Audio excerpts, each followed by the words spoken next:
anak murid saya itu kan ada sampai berdiri di pagar. Dia itu belajar terbang, tanya begini belajar terbang, sampai jatuh pagar saya udah rusak di sana. Istri saya bilang, kenapa anak kok belajar terbang? Saya pengen terbang, jemput biar cepat pulang ke sana. Iya. Assalamualaikum Pak Riyadi, selamat siang. Waalaikumsalam Mbak Rima, selamat siang. Apa kabarnya Pak? Alhamdulillah baik. Alhamdulillah baik. Gimana Pak perjalanannya ke Mabesat ini? Perjalanan ke Mabesat ini suatu kehormatan, kebanggaan bagi saya karena kurang lebih 18 tahun saya berdinas, baru pertama kali saya datang ke Mabesat ini. Baru pertama kali ini? Iya, baru pertama kali. Jadi ke Jakarta perjalanan dari Surabaya. Dari Surabaya. Naik pesawat. Naik pesawat. Iya. Kapan tuh Pak perjalanannya? Tadi jam 8 pagi saya naik pesawat, terbang, landed ke Jakarta sekitar jam 10 siang. Sekitar 2 jam perjalanan. Sekitar 2 jam perjalanan. Oke, jadi Pak Riyadi dengan adanya berita yang viral, Bapak mengajar anak-anak di Pulau Buru, Maluku ya Pak? Iya, Pulau Buru, Kecamatan Waisama, Desa Huti. Desa Hote, ya itu tepatnya di Kodam 16 Patimura. Iya. Oke, itu bisa diceritakan Pak, bisa viral sebegitunya ditinggal Bapak, anak-anak didik Bapak sampai nangis-nangis guling-guling itu gimana Pak? Awal mulanya Bapak dinas di sana, terus ada motivasi untuk mengajar seperti itu. Pada saat itu saya lihat anak-anak di sana itu proses belajar mengajarnya itu kurang. Soalnya kan pada waktu itu kan masih gencar-gencarnya virus COVID-19, virus corona ini. Jadi proses belajar mengajar anak-anak di sana kurang karena keterbatasan jaringan.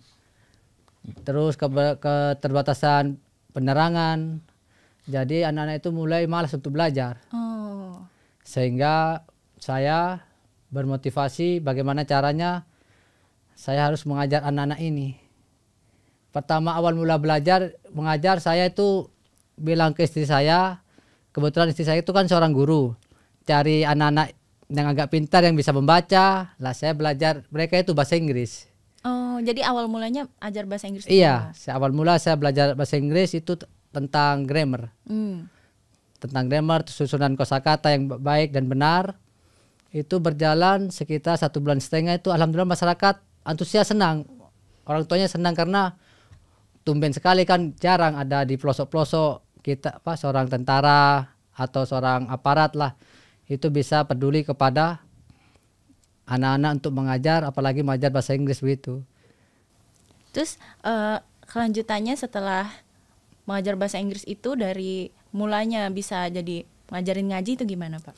Ya mulanya sudah 1,5 bulan itu saya tes membaca tasawuf, basmalah dan surat Al-Fatihah itu huruf-hurufnya itu agak kurang benar.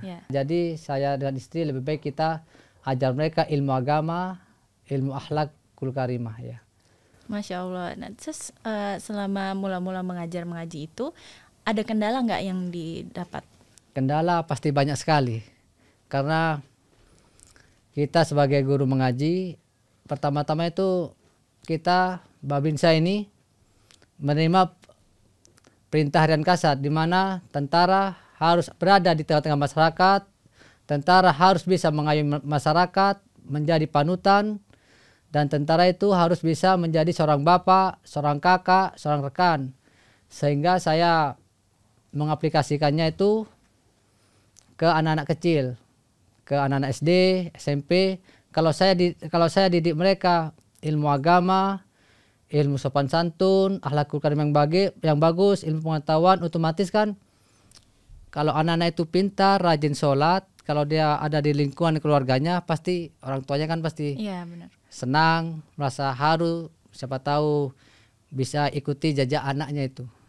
Oke, cuma dengar-dengar katanya sempat ada penolakan dari warga setempat, itu maksudnya gimana tuh Pak? Sebenarnya itu Mbak Rima bukan penolakan. Nah, kita kan tentara, apalagi di Koramil itu, komandan Koramil saya itu selalu menekankan kepada semua Babinsa tentang perintah harian kasat, bahwa tentara itu harus berada di tengah-tengah masyarakat menjadi panutan. Jadi kita harus menasihati masyarakat, bukan di pelosok saja, di kota-kota besar itu pasti di kampung atau di kelurahan itu pasti masyarakatnya tuh ada yang baik, ada yang tidak. Iya. Ya contohnya yang negatif itu yang minum-minuman, mabuk, terus main judi, togel lah. Kita itu sebagai aparat desa, Babinsa ini sebagai tentara kita harus menasihati mereka dengan cara yang baik.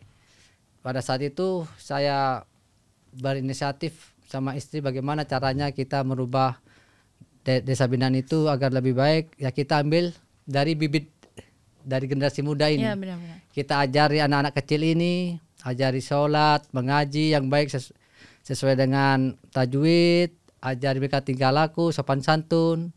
Siapa tahu nanti besok-besok anak-anak ini udah besar akan menjadi generasi yang bagus buat bangsa dan negara. Amin, amin.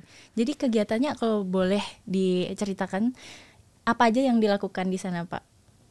Kegiatan saya sehari-hari. Oh, baik, saya dinas itu mulai dari jam 7 ke Koramil sampai jam 12. Nanti jam 1 saya pulang, itu anak-anak sudah menunggu saya.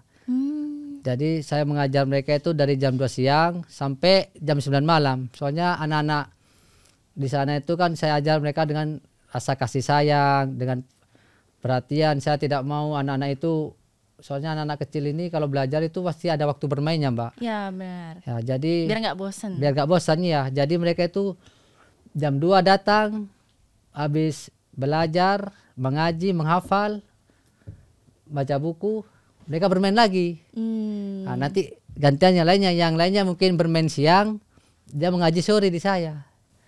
Itu semua dilakukannya di mana, Pak? Alhamdulillah di rumah saya. Di rumah. Iya. Dari ngaji, baca buku segala macam. Iya, di rumah semua. Kalau mengenai, kan katanya Pak Riyadi ini punya taman baca Iya, taman baca. dan musola. Nah, Iya. itu bisa Pak dijelasin? Ya, alhamdulillah, saya jelaskan untuk musola dulu. Ya, musola itu terjadi pada awal tahun 2022 kemarin kan Masjid Desa Huti itu masih direhab. Jadi anak-anak kecil tuh merayu saya, karena kan setiap habis saya mengajar mereka asar itu mengaji ilmu pengetahuan sama ilmu agama. Ilmu pengetahuan itu mengajar apa? Membaca, menulis begitu. Kan habis sebelum maghrib anak-anak pendidik saya itu pergi ke masjid, sholat berjamaah di masjid, nanti sampai sholat isya. Habis sholat isya itu nanti yang kecil pulang, yang besar mau belajar lagi, belajar pelajaran SMP atau belajar ya segala pelajaran apa saja yang untuk kebaikan mereka. Saya akan mengajar mereka dengan semampu saya, dengan istri saya itu mengajar mereka dengan semampunya itu. Jadi waktu masih direhab anak-anak itu merajut, katanya Om ini tentara serba bisa, coba buktikan Om. Kita kan mau puasa kurang 2 bulan, otomatis kan kita pengen sholat tarawih bersama-sama, pengen tadarus. Ya saya lihat anak-anak itu kan antusiasnya sangat kuat. Terus alhamdulillah saya walaupun belum punya keturunan, saya minta kepada Allah mudah-mudahan saya dikasih satu keturunan saja. Namun Allah saya belum dikasih keturunan, cuma Allah dikasih saya itu hadiah anak-anak kecil yang banyak, sehingga itu merupakan suatu keberkahan buat saya dan istri saya yang tidak ada nilainya. Jadi saya berusaha bangun sholat itu dengan biaya sendiri, ya karena memang masyarakat itu mau bantu. Cuma pada saat itu kan ada rehab masjid, dan masjid ini kan butuh orang banyak, Pak. Apalagi kalau masyarakat bantu saya, kan kasihan mereka mau perekonomian daerah saya kan masih rendah. Jadi saya kan punya uang ini pas-pasan untuk bangun musola. Jadi saya bilang ke orang tua ya anaknya yang mengaji di saya itu lebih baik fokus pembangunan di masjid sana. Kalau gak ada kerja di sana lebih baik ke laut, pergi ke kebun untuk mencari nafkah untuk keluarganya. Jadi pembangunan masjid itu benar-benar Pak Riyadi kerjakan sendiri. Saya kerjakan sendiri, iya. Dari biaya semua konstruksinya iya, bangun sendiri. Saya bangun sendiri. Cuma ada beberapa yang saya nggak bisa kerjakan sendiri kayak ngecor sama pasang atap. Saya itu dibantu guru SD. Beliau namanya Pak Guru Warno. Ya beliau juga sebagai kasih motivasi ke saya. Pak begini bangunan yang bagus begini ya. Alhamdulillah saya kerjakan. Dan akhirnya jadi musola itu. Alhamdulillah pas 2 bulan sebelum tarawih pertama ini anak-anak ini senang sekali karena bisa wudhu, belajar wudhu, bisa sholat sama-sama dan bisa tadarus. Langsung saya biasanya kalau belajar di rumah sebelum ada musola itu Mbak Rima, kan kita ajari wudhu pakai gayung tapi gak ada airnya, cuma teori saja. Sholatnya kan di rumah kan kurang, cuma ya kita sholat cuma gak pakai wudhu, ya kasih tahu caranya begini sholat, ruku itu. Jadi dengan adanya musola ini dibangun, jadi lebih leluasa untuk praktis. Iya praktis, langsung praktek main basah itu. Langsung wudhunya kita ajari sesuai syariat Islam, sholatnya kita cek mana ini, terus mengajinya. Langsung aplikasi semua. Alhamdulillah Barima sudah 1,5 tahun ini di musola saya itu tadarus tidak putus. Masya Allah. Iya. Dari jam 3 sampai jam 9 malam, nanti subuh tadarus lagi. Terus mengenai taman baca itu bagaimana Pak? Nah, taman baca itu waktu saya ajar anak-anak, sebagian itu memang dia bisa mengaji tapi nggak tahu membaca, nggak tahu nulis. Oh, anak gitu. SD, iya ada yang anak SMP. Jadi untuk saya kan di sana itu kan mau pinjam buku itu harus ada persyaratan.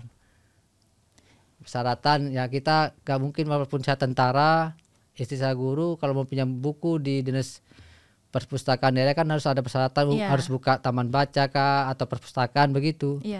Jadi saya sama istri memikirkan apa yang bagus untuk untuk cover untuk mengajar anak-anak ini, cover taman baca ini. Jadi saya namakan itu Taman Baca Dunia Akhirat. Soalnya dunia itu pelajaran ilmu pengetahuan alam, ilmu pengetahuan. Kalau akhirat itu ilmu agama.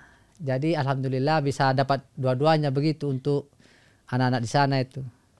Untuk buku-bukunya sendiri itu dari mana Pak? Buku-bukunya itu saya berkoordinasi dengan dinas terkait di sana, Dinas Perpustakaan Daerah Kabupaten Selatan. Soalnya saya sudah daftarkan Taman Baca Dunia Akhirat ini, jadi saya bisa mengedit buku-buku yang terbaru di sana, Pak. Buku tentang ilmu pengetahuan, terus buku agama juga ada di sana, dinas terkait tentang buku-buku kisah-kisah Nabi, buku anak-anak soleh, tuntunan sholat, buku matematika, buku mengeja, buku bahasa Inggris juga saya ambil juga biar anak-anak tuh bisa mengaji, menghafal. Lah lihat apa yang mereka suka dia baca. Tapi rata-rata itu suka ke pantun jenaka, anak-anak kecil nih suka berpantun. Yang lucu-lucu. Ya lucu-lucu, kisah-kisah Nabi sama nama-nama hewan itu. Anak-anak paling suka di sana ya. Alhamdulillah berarti apa yang Pak Riyadi bangun dari taman baca, musola semuanya membuat anak-anak semakin antusias dalam belajar ya Pak. Ya alhamdulillah sampai sangat antusias sekali. Soalnya taman baca saya itu kan kemarin itu masuk perpustakaan nasional, soalnya kan dicek Mbak. Tiap 1 bulan dari dinas perpustakaan itu ngecek di tiap-tiap desa itu mana yang aktif, mana yang enggak begitu. Ya, jadi kalau yang aktif nanti didaftarkan ke perpustakaan nasional. Alhamdulillah akhir tahun 2002 kemarin sebelum saya pindah ke Kodam 5 itu sudah terdaftar. Alhamdulillah. Dan untuk istri tersendiri pasti kan dukung penuh ya apa yang dilakukan Pak Riyadi, apalagi ini kebaikan semuanya. Itu gimana dukungan dari istri Bapak? Istri saya itu selalu mendukung saya dimanapun saya berada, susah senang. Istri saya itu selalu mensupport kepada saya apabila pada saat saya mengajar anak-anak, kalau di jam dinas sibuk itu kan kadang-kadang pulang sore, pulang sampai malam, jadi istri saya mengganti saya. Gantian. Iya kalau saya nggak ada berarti alhamdulillah ada istri pendamping ya. Backing lah gitu. Backing saya ya. Terus untuk Pak Riyadi sendiri pindah dari Patimura ini ke tempat orang tua, kata untuk merawat orang tua yang sakit tuh gimana Pak? Iya.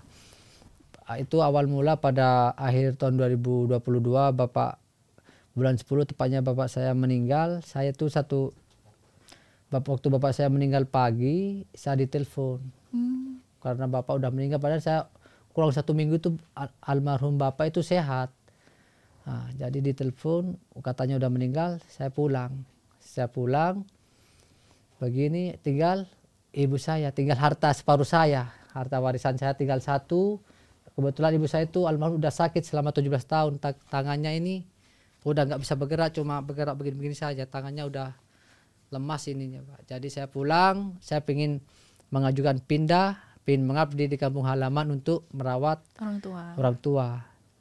Tapi namun Allah berkehendak lain. Pada saat surat belum turun, orang tua saya meninggal.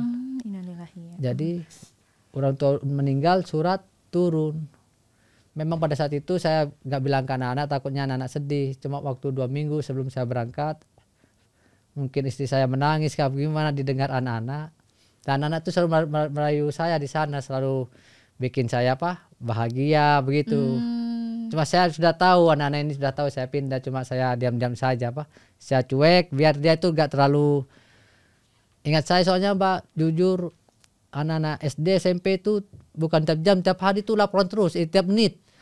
Iya, di rumah itu ini si A tadi berkelahi sama si B, nanti bare iya nanti panggil tadi anak ini adu ayam ini di sekolah, oh ya nanti saya ini anak ini anak laki-laki pukul anak perempuan kan nggak boleh, oh ya nanti saya ini. Anak SMP begitu juga, tiap menit laporan terus.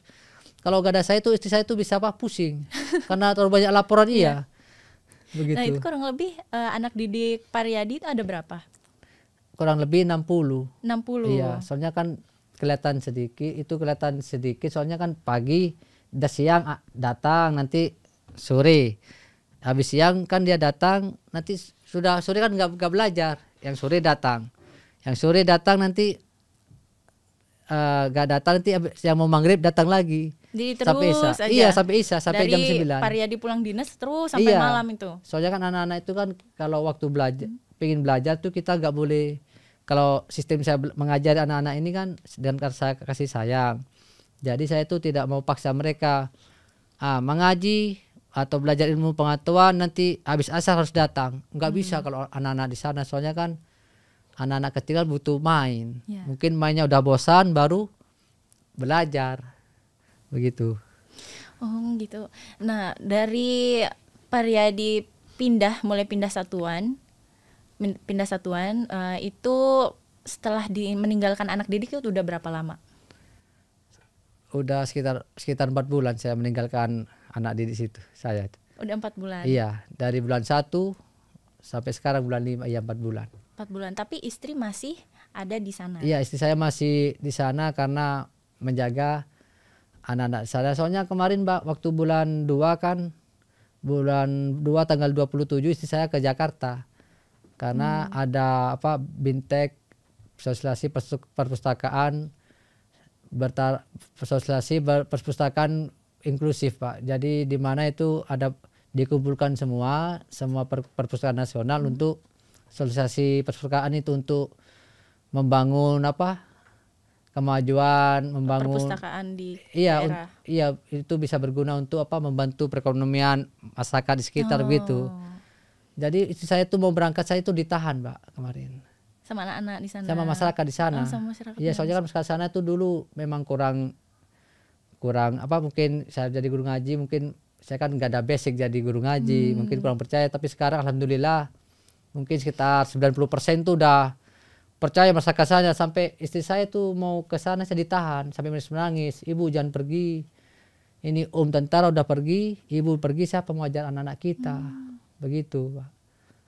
Jadi istri saya ketemu saya cuma 2 hari, padahal pengen ketemu ke Jawa kemarin tuh ya kita pengen ketemu barang 1 minggu 2 minggu bernostalgia, cuma demi anak-anak sana cuma ketemu 2 hari saja langsung terbang lagi ke Pulau Buru untuk jaga ajaran anak di sana.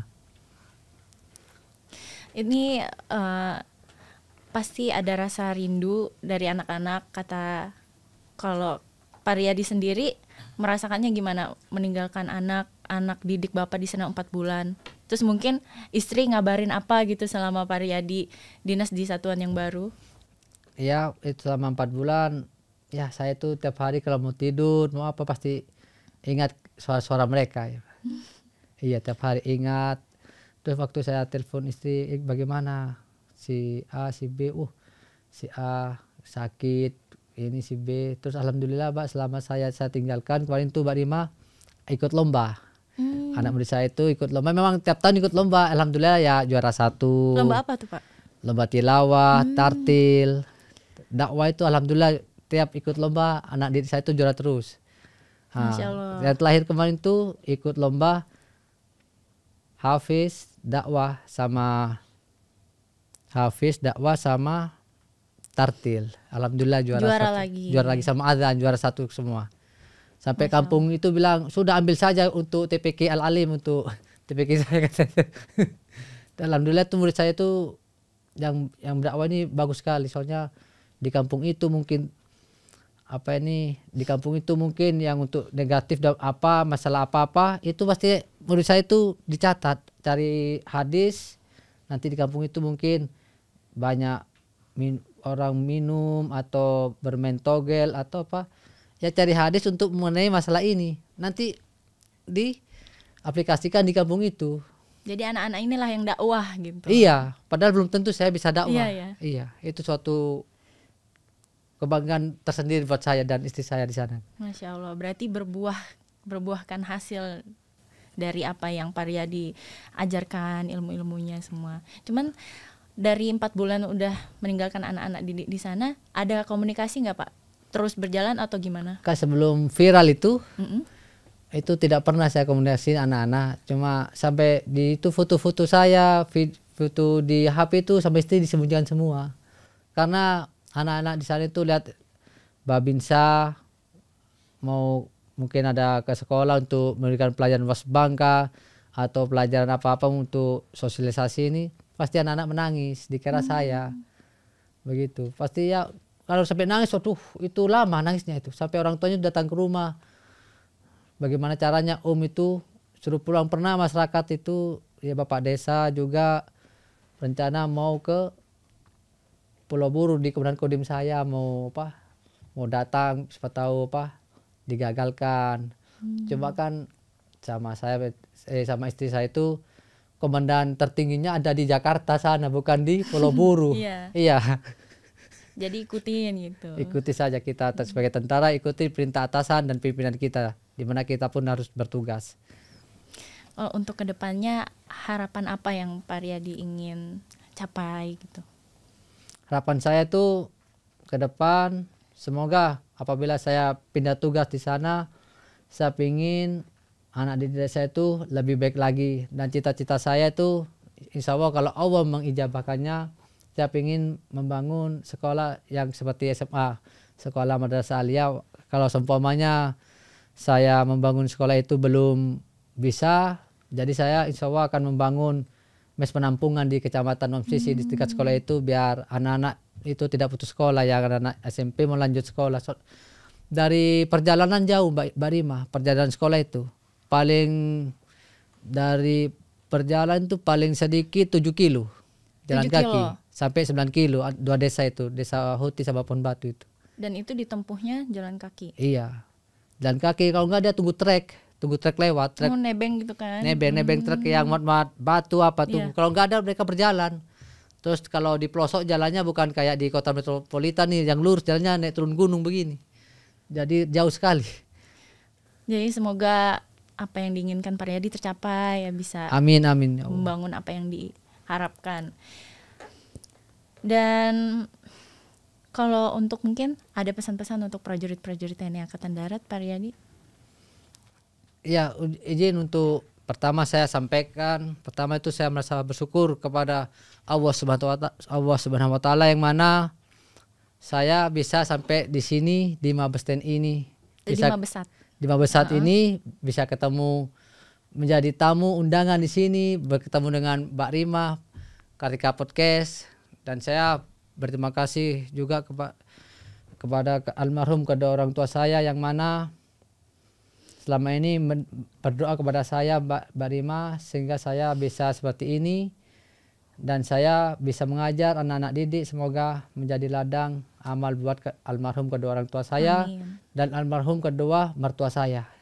Amin. Ya, dan saya berterima kasih juga kepada Panglima TNI dan saya berterima kasih kepada Bapak Kasat Jenderal TNI Dr. Haji Dudung Abdul Rahman, yang mana perintah Harian Kasat yang nomor 5, kita sebagai tentara harus berada di tengah-tengah masyarakat. Kita harus bisa menjadi panutan, harus bisa menjadi seorang bapak, saudara, agar masyarakat itu bisa tenang, nyaman pada saat melaksanakan kegiatan aktivitas sehari-hari.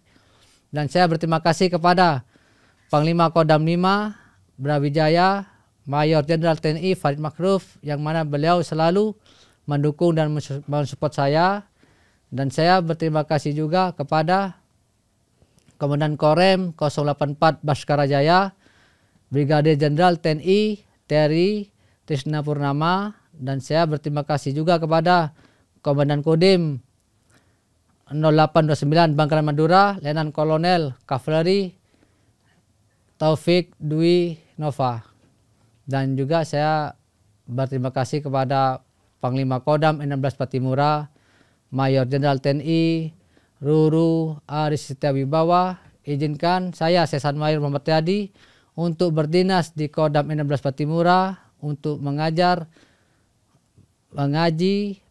ilmu pengetahuan di Desa Huti, Kecamatan Waisama, Kabupaten Buru Selatan. Dan saya berterima kasih juga kepada Komandan Korem 151 Binaya Brigadir Jenderal Aminton Manurung. Dan saya berterima kasih juga kepada Komandan Kodim 1506 Namlea Letnan Kolonel Arhanut Agus Nur Fujanto.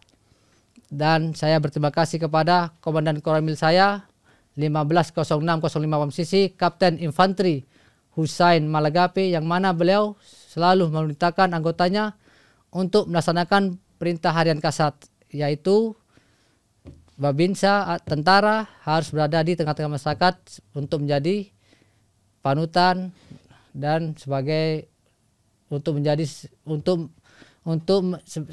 sebagai panutan dan mengayomi masyarakat di sana untuk bisa menjadi solusi bagi masyarakat apabila mendapat kesulitan.